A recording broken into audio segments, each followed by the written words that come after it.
सभी पेंशनकारी भाई और बहनों को मेरा नमस्कार। साथियों, हमने जो संयुक्त भारत पक्ष के माध्यम से 1 मई से ईपीएस 95 वालों के पेंशन के बढ़ोतरी के लिए आंदोलन का ऐलान किया था, जैसे हमने कहा था वैसे हमने किया। हम लोग दिल्ली गए, ईपीएफओ के ठीक ऑफिस के सामने हमने धरना आंदोलन करना शुरू किया।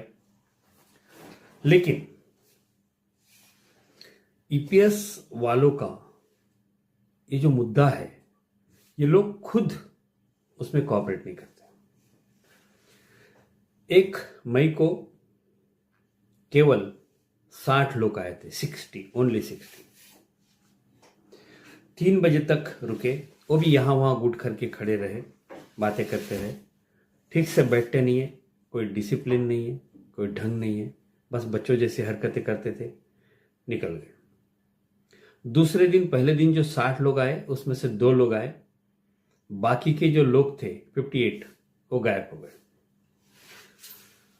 और नए वाले 10 लोग आए, मतलब 10 और 2 12 लोग हो गए। ये दूसरा दिन धरना आंदोलन का, जो कि तीसरे दिन में 7 लोग आए और ये दूसरे दिन जो आए थे वो तीसरे दिन नहीं आए, तीसरे दिन में और नहीं आए।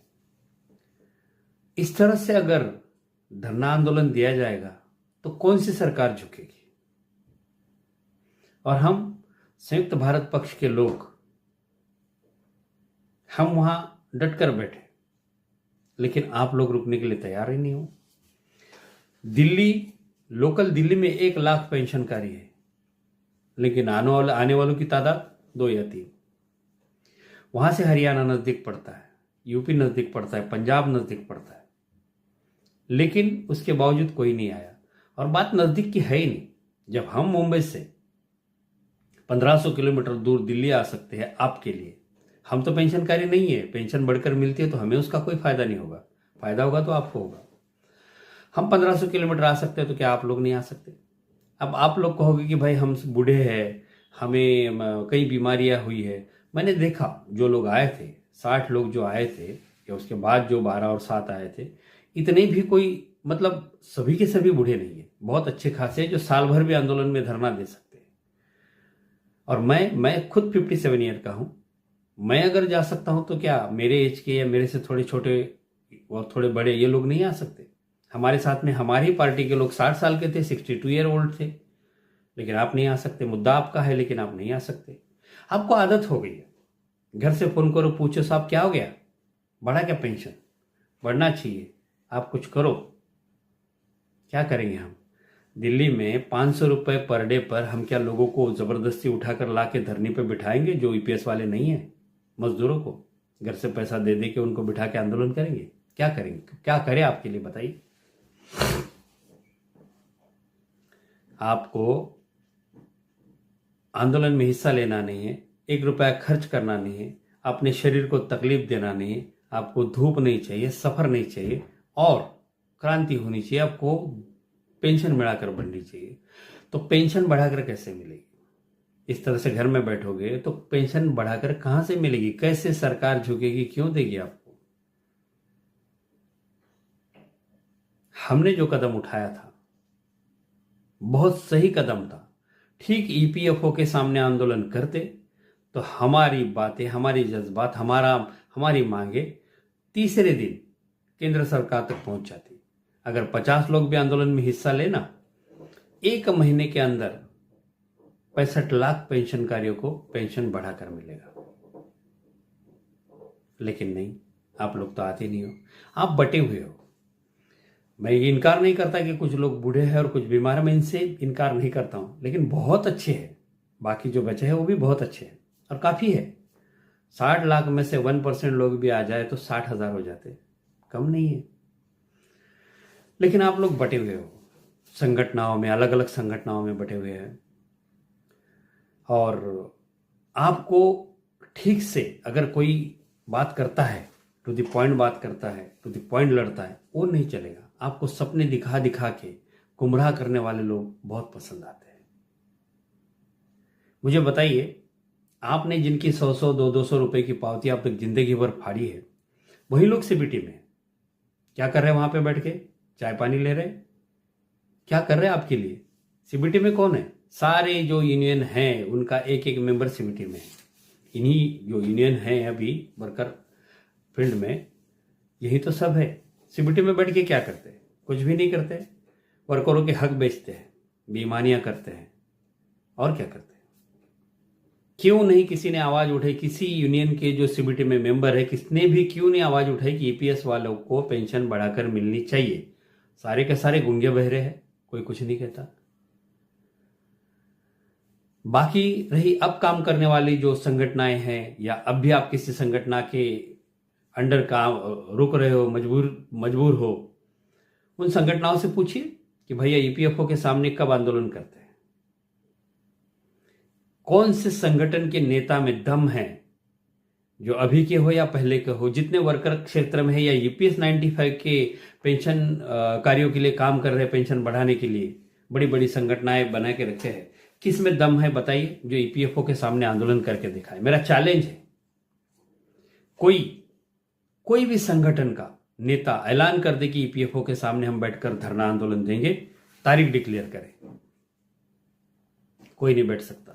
सबको मालूम है पुलिस केस बनेगी, 4-6 साल चलेगी और दिल्ली के कोर्ट में जाके खड़ा होना पड़ेगा, वकील लगाना पड़ेगा। किसी में दम नहीं है। हम बैठे थे, संयुक्त भारत पक्ष के लोग बैठे थे आपके लिए, जबकि हमारा ईपीएस वालों से कोई लेना देना नहीं है। हमने कुछ मांगा नहीं किसी से, 1 रुपया खाया नहीं। यार इन लोगों ने तो आपसे 100-100 200 रुपए इकट्ठा कर करके प्रॉपर्टी बना ली, लेकिन उनमें दम नहीं है कि वो ईपीएफओ के सामने बैठे। वो आंदोलन करते हैं, वो मीटिंग लेते हैं, वो अनशन करते। कहाँ? कोने कोपचे में, अपने घरों में। किसी ने आज तक अपने ऑफिस में अनशन करके विजय प्राप्त की है? हुआ है ऐसा दुनिया में कोई आंदोलन? हाँ, झुमरी तलैया में आप मीटिंग करते हो सरकार पर दबाव डालने के लिए। कभी ऐसी क्रांति हुई है? फ्रेंच क्रांति से लेकर सारी जितनी भी दुनिया में क्रांतियां हुई है, जहाँ वर्कर लोगों के आंदोलन हुए हैं, ऐसे आंदोलन हुए हैं? लड़ाई अमेरिका से है, नेपाल में आंदोलन कर रहे। दिल्ली हमारा मुद्दा जो है ईपीएफओ से जुड़ा हुआ है और ईपीएफओ के मार्फत वो केंद्र सरकार तक जाने वाला है। लेकिन आप लोग कहाँ मीटिंगें करते हो? यहाँ वहाँ, इधर उधर। किसको खत देते हो? प्रांत के जो हेड है उसको, जिला अधिकारी को। कहाँ? आपकी कौन सुनेगा और कौन क्या इस पर अमल करेगा? कुछ नहीं होगा। ये लोग आपको बरगला रहे, भटका रहे हैं, आपको इस तरह से सपने दिखा दिखा के मृत्यु तक लेके जा रहे हैं। लंबा हम कर रहे हैं, हो रहा है, हमारा अभी इस तरफ मीटिंग है, हमारा उस तरफ मीटिंग है, वहां पे ऐसा है, लेकिन ये सारे सपने हैं, कुछ नहीं है। न्याय के माध्यम से आप ये लड़ाई लड़ रहे हो, 8 साल बीत चुके हैं। 2 कोर्ट ने आपके पक्ष में रिजल्ट दिया है, लेकिन उसके बाद भी सरकार ने कुछ नहीं दिया, बल्कि रिव्यू पिटिशन में चली गई।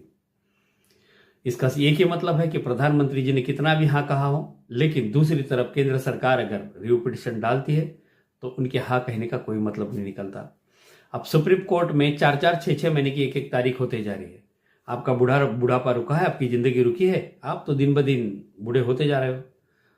कोर्ट बूढ़ा नहीं होगा, यहाँ की केंद्र सरकार बूढ़ी नहीं होगी। वो आएगी जाएगी, दूसरे लोग आएंगे, लेकिन वो चलती रहेगी। आप बूढ़े होकर मर जाओगे।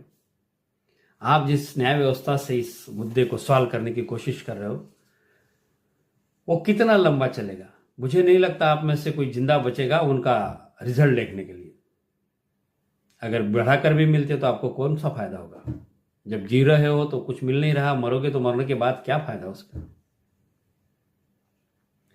साथियों, मैं जो लोग आए थे, जो 60 लोग आए थे, 12 लोग आए थे, 7 लोग आए थे, उनका बहुत दिल से शुक्रिया अदा करना चाहता हूं कि उन्होंने 4 कदम बढ़ाए और दिल्ली तक पहुंचे। मैं उन सारी संगठनाओं को मुबारकबाद देना चाहता हूं जिन्होंने अपने लोगों को रोक के रखा और आंदोलन में आने नहीं दिया और आंदोलन फेल किया। उन सभी संगठनाओं के नेताओं को मुबारकबाद देता हूं कि भाइयों, आप जो ये ढोंग कर रहे हो ना कि ईपीएस 95 वालों को जो पेंशन बढ़ाकर देने के लिए आप जो यूनियन बनाए बैठे हो और जो उनके न्याय की हक की लड़ाई की बात करते हो, सब ढोंग है, कुछ नहीं है।